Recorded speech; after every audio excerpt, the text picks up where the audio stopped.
Okay, so this is Dan and Ty, and we are discussing how to create a click-through demo. So I'm going to go ahead and just record while we're doing it. I don't know if you can see the pictures of us. So anyway, what I do is a couple of things. One is you want to get your slide set up first that you're going to drop images into. Let's do that real quick here. Let's put it in temp for now. Create a new slide. Usually I start with some other one that's got like the same background format or layouts and everything, but again, just for demo purposes here, we'll just use a blank one and set your layout to blank. And ideally what you want is this window size or your slide size is going to change based on your scale because this is set to fit to window. But what you want and what's easiest is if your window, you want to make sure you have the right proportions basically to match your slide. So, because otherwise you get all sorts of empty areas. Ideally what you want to do is you want it to look and feel like you're in the app, have it be the whole slide so that there's no distraction around anything. So what I do is I'll actually set the slide to about the size that I want. You can see that this is the border, the end border of the slide because I'm fit to window right now. And I will then actually size the area that I want, which is starting at the purple going down to the bottom. So I'll line purple up with the top of my slide. And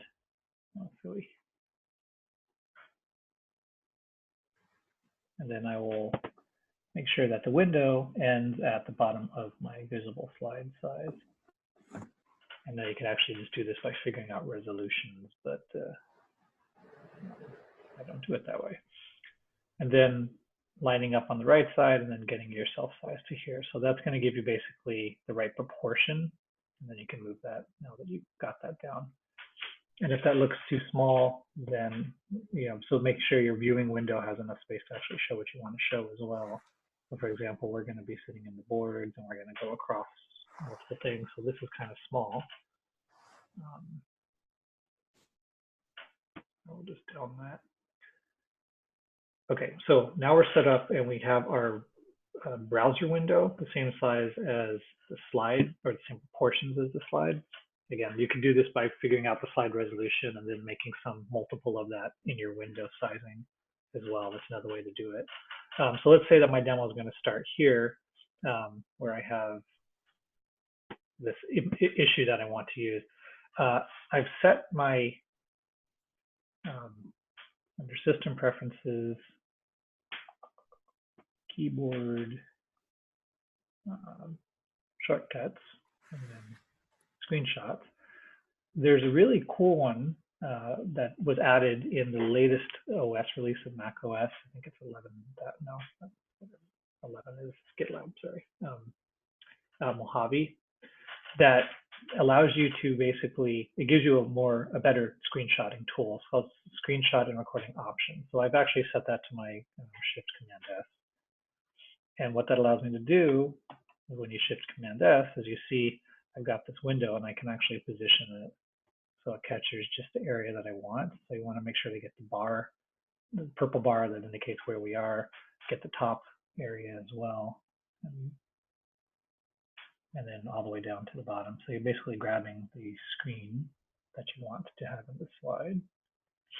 Now, what's nice about this is every time I bring up the capture, because my settings say so, remember last selection, it's going to bring up that same one. So you can just capture. I capture to the clipboard with no timer. And you make sure that it's this guy here, which is the selection or portion of the screen. And then you capture. And then you come here and click and paste. Now you can do this as you go or just do them all later at once. But if you line this up to the top there, this should pretty much, yeah, okay, so my proportions are a little bit off. So I'm going to fix that because, again, I want it to be as as clean as possible to the edges. So I'll get rid of this, switch again, whoops, no, screenshot. No, I should have to adjust this. Ooh, that might be too much. This is all just part of the setup. Once you've got this down, then it goes pretty quickly. Again, I'm holding shift down. So that's just about right. So that red means I've hit the far right, and that's pretty good from the bottom perspective. So yeah. So great. So that's my first screen. What I'll do is I'll go to the bottom of this and do Control M to basically just, oops, not that, not Control M, shoot, my bad. No, Control M, I have to hit the right character there to basically add a bunch that are in the right layout. There we go. So you can just add whatever. Go back up to the screen, the one that you're on, switch over here. So I'm going to say, like, I'm going to move this, right? So remember, we started with this picture, and the idea with the click-through is that a person going through this is showing kind of the flow through the product, which means that you don't want to like jump screens a bunch if there's not a logical path that makes sense. Sometimes because it's a little bit ugly or extra, you can do some tricks to get around that, but for the most part, a screen and a click doesn't take much. So I'll actually go here, do another snapshot. And especially with the demo stuff, now I'm just going to leave this and I'll resize them later. But especially with this stuff, like if you have a pipeline running or something, you want to put the priority on grabbing the shots and just throwing them down. And if you get too many, it's okay. You can always not use them or get rid of stuff like that later. So grab more than you think you might need, and you can always throw it out later. So I'm going to then go here. So knowing that I have that picture, I can have the person click there for the demo. That's going to bring us to here. I'll take another screenshot. All right, and always be thinking about your click path, right? For example, I'm going to be showing this, but I want to go down and show the create merge request button. So if I go back here, that's not showing. So I'm going to scroll, and you don't want to go like this, because now from if you do that, person clicks through to the next screen and now they're seeing this, they don't have the context of where they were. So you do want to kind of leave it like here, for example, so that you can see that we scrolled down to here, but they see what was there before, so there's a context. And I tend not to highlight them when I'm taking the screenshot, because that's usually not highlighted until you click on it. So I'll take it not highlighted, capture, put it in sequence here. Right, and so the idea is, I've gone through the steps. You're basically making frames of a movie. And again, if there's too many, we can cut them out. So grab more than you think you need, right? To get down here, there's no way to do that. I'll put like an arrow that they should click to this scroll down. And we can say scroll down to see it. Then this is the next click point, which means that we'll click on that. However, in this demo, I say, well, there's already one created. So we're actually going to click here, which is also available from here. So then we get to this screen, and before you scroll down or go somewhere else, you want to capture the screen. So you want to think, where are you landing the person each time, etc.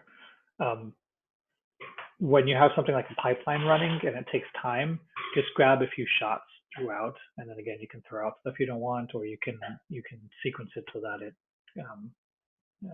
that you go through it. Then let's see. Then I'm going to pause for a second while I might want to also plug in your computer. Oh, my battery's running low. Okay, I'm definitely going to pause then. Hang on.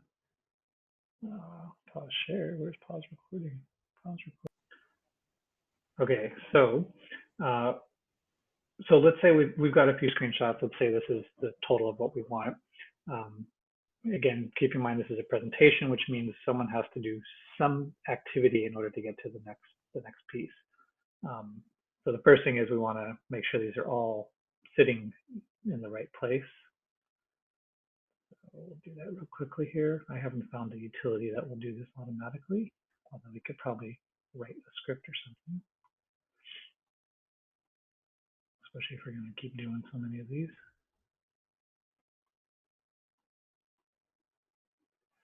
The nice part is, at least once you lay in the controls, if you have to change screens afterwards or whatever, you can flip those underneath without too much disruption. Okay, so good. So it looks like if we go between them, we can see like everything's kind of stable. Like if this was off a little bit, you would see something like this, right? You'd notice we can detect those jumps because humans are pretty good at pattern matching. All right, and so you get kind of a good flow. I'm going to jump over now to a previously done one. I usually put a little bit of preamble in there, yeah, so that I can steal this and this.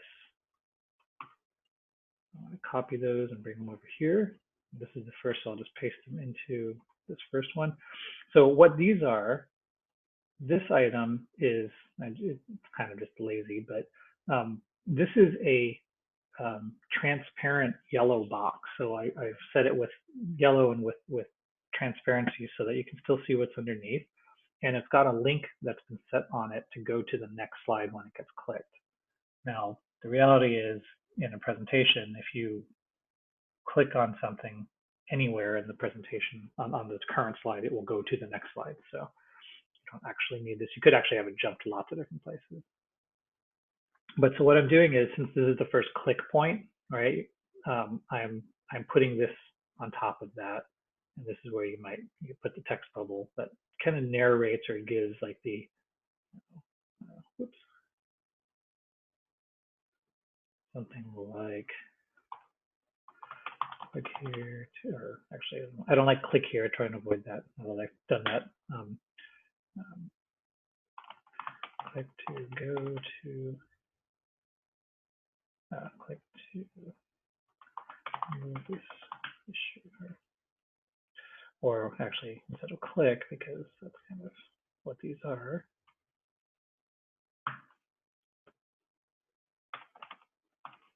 Move this issue to doing. Right, so you're kind of narrating like, what would the person say? Like, I'm doing this, right? And you can add extra notes in the bottom. Important though is looking at the animations, because we want to see what is going on here. Oh, there's a piece that I forgot. There's actually 3 objects that we needed. I only grabbed 2 of them. When you copy these over to a new slide deck, it doesn't copy over the animation details, but there's actually, there's one right there. That's important, and that's a trick I use. And that one is, that's just a 100% transparent box. But the reason we use that is because in Google Slides, at least, there is no way to set a delay of when the animation starts when you enter into a slide. So what I do is I add that as the first animation. I'm gonna move this away here. Right, I have it fade in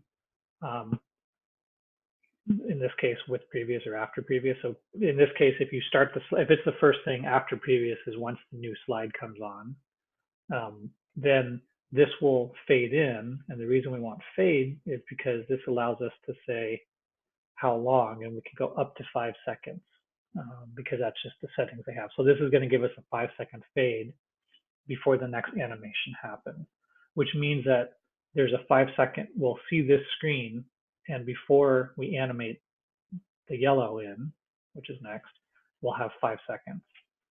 So, and then that will fade in after previous. And you can set whatever, how long that is. I kind of had some defaults that I use, like 1.5, I think, because I like those to slowly fade in.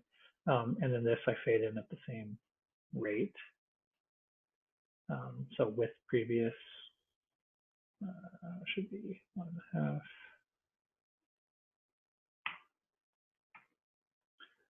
And so there you go. So what it's going to do is it's going to show the screen, fade in the visible thing. So that's going to take 5 seconds, which gives whoever's talking 5 seconds to say what they're going to say and then do it. if they want to do it before the fade in. And then this will show up with this, and then wait. And so what that looks like, if we present, hopefully this actually works, there we go, is here I am on the screen. I can talk about this is an issue is da da da, and then that fades in, and then I can click to go to the next screen. Now, if I want to stay ahead of it and I want to basically make the move before it fades in, I can just click and it'll still go. So that's what's nice about this. If we set the timing just right to how long it takes someone to say whatever they're going to say on this page, you can kind of stay ahead of the yellow bubbles. Although, again, we're not trying to hide that these are screenshots and that this is a guided demo. So it's okay if that gets seen. If you need 10 seconds or 7 seconds, whatever, you basically just replicate this and fade it. You add it in again and then set it in another. Basically, you have it fade in twice. And so that's slide one. Now, what's nice is now that we've got that set, grab this, and this, and this, copy, come to this one, paste, really, paste, there. So now we've put all those in, but now that we're in the slide, if we look at the animations, we'll see that those were, oh, I lied. Why did those not come over? Okay. Damn, I keep upgrading this. So one of the ways to deal with that then is if you copy this slide like that, and it will still have the animations. I don't know why I don't just leave that up, and then basically swap out the picture underneath. So you could do that. Take this picture. Just a way to cheat and drop it to the back. That way you don't have to, wait a minute. Oh, I did that with the wrong slide. Damn it. Now that we're recording, I'm goofing it all up. So this one, which has the animations, if we copy and paste, get rid of the background, replace it with this background, send that to the back. So now you've got all those animations in place still, and what you can do is you can move this to the next click point because the animations stay even though the shapes move or change shape. So, however, what we want to do here is change shape in this case to an arrow, because this particular one, or you can copy and paste a previous arrow, because this particular one is we're just going to the next page and we don't really have a good way to do that otherwise. So we'll put an arrow there and we'll just get rid of that, which will also adjust the animation. So this I like to fade in and actually flash just to draw attention to it. So you can just do this, or what I do is I'd set one of these to have that somewhere here. And then I just copy that whole thing and kind of reuse it. So I think I'm going to experiment here. This has the fade. See if I copy the slide.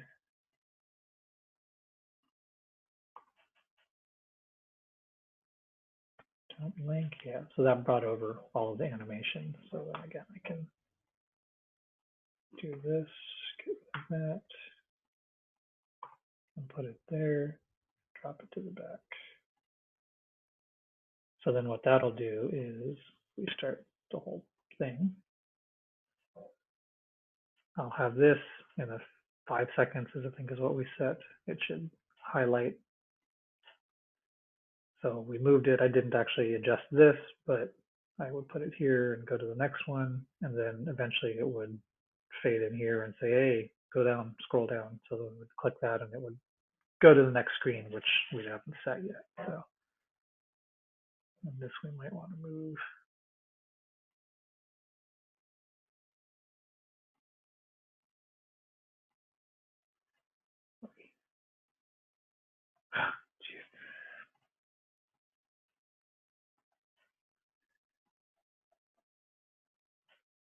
Right, and you can point to that and say like, click to see issue details. All right, and there's a talk track that probably is more broad than, you don't want to put the whole talk track in the bubbles. Those are just kind of the hints and the simple things you might say, or the explainers of what the person is doing. So keep in mind that this may not be an SDR or an SA or anybody demoing. It could just be eventually somebody online just like, hey, I'm going to check this out, right? But more details about what you want to say would go on the speaker notes. That's about it. You do that and you just keep doing it for each screenshot until you get to the end of your sequence, and there you go. Questions? No, appreciate it. Did I wake you up from snoring? Oh, that was so boring. No, not at all. I'm going to be walking through this and setting up the agile demo. So this is perfect. Cool. So yeah, so I mean, I think the guidelines I would say is just, as I showed, just figure out what your screen size is, because when I started this, what I would do is I have my slide size, and I'm just like, make a window and take a shot, and then you go to size it, and it's like, it's not, you don't fill the whole screen, right? So that whole bit in the front kind of seems like a pain, but it's worth it. Once you get it all set up, it rolls pretty quickly. Okay. And then just be conscious of when you have something here where you have a sequence that you might want to capture, that is going to have either a timestamp in it, or like again, the pipeline, if it's running, you might want to get a few shots through it, or you might want to just say, hey, it starts, and then hey, it ended. But okay. If you miss it and then you decide later that you want those in between shots, you can't go back and get it with all the same information around it, right? Okay. Because the pipeline name will be different and all that stuff. So I try and do it so that it's consistent, so we don't have to, so just the data is real. It's all, connected. The pipeline, ID is right and all that kind of stuff. Right. Having said that, if it's not, then you can fix that by presentation magic, but ideal not to do that. So. Okay. Cool. All right, I'm gonna stop. Looks like I got a